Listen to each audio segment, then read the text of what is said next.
গলা চিপে ধরে সেদিনকে পুলিশ ধরেছিল, এটা আমাদের খুব ব্যাঘাত দিয়েছে। আজকে সবাল নেতৃবৃন্দকে আমি সালাম দিয়ে ছোট্ট দু একটি কথা বলতে চাই, বক্তব্য রাখবার কারণ আমাদের আজান দেবে মাত্র কয়েক মিনিট আছে।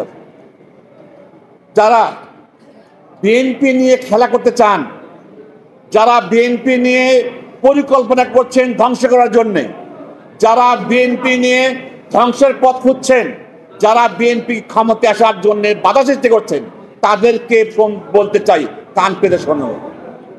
বাংলাদেশ জাতীয়তাবাদী দল এমনি এমনি সৃষ্টি হয় নাই, ওই জিয়া রহমান হাত দিয়ে সৃষ্টি হয়েছে। এই জাতীয়তাবাদী দল যে কর্মকাণ্ড করে এসেছে, একমাত্র বাংলাদেশের জাতীয়তাবাদী দল, দেশপ্রেমিক দল, এটাই হলো বিএনপি।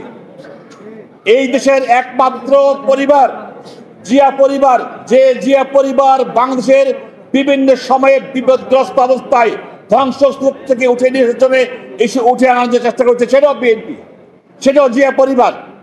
ওই ৭১ বলেন, আপনি ৮১, ৯০, আবার ২৪-এ তারেক রহমানের কাসমেটিক নেতৃত্বে আমরা আজকে সফল ৫ তারিখ পেয়েছি। অনেক জীবন গিয়েছে এখানে, কিন্তু এটাকে এককভাবে কে নেওয়ার চেষ্টা করছেন, ভুল করছেন। আপনারা এখন অনেক ভুল জায়গাতে রয়েছেন, অঙ্কে ভুল করছেন। অঙ্কে ভুল করে আপনারা রাজনৈতিকভাবে ভাষায় কথা বলছেন না। পানিতে সাঁতার কেটে দেশ চালান যায় না। দেশ চালাতে যেটা প্রয়োজন হয় সেটি একমাত্র বিএনপি প্রমাণ করেছে, বারবার প্রমাণ করেছে, আগামী দিন সেটা জনগণের মাধ্যমে প্রমাণ করবে। কিন্তু বিএনপিকে আটকানোর জন্য এই আপনাদের পিআর পদ্ধতি, আর বয়স 18 থেকে 30-এর আলাদা বাক্স, এইসব করে ভোটকে পিছানোর পরিকল্পনা দেশবাসী জানে। আমরা গ্রামে গঞ্জে গোটা বাসা করি, মানুষের মধ্যে জিজ্ঞেস করি কেবারে ভোট কবে হবে, আমরা বলতে পারি না, কারণ ওরা জানে ভোট নিয়ে ষড়যন্ত্র হচ্ছে।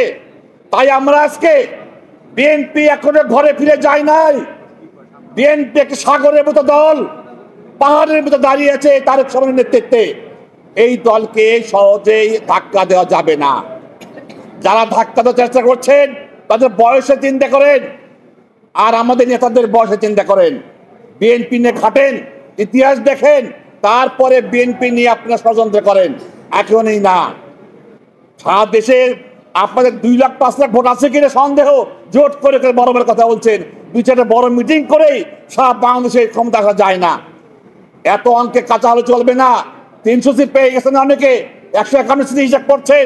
কেন হিসাব করেন, কোথায় করেন, কি পেছনে রয়েছে, কোন হিসাব চলবে না।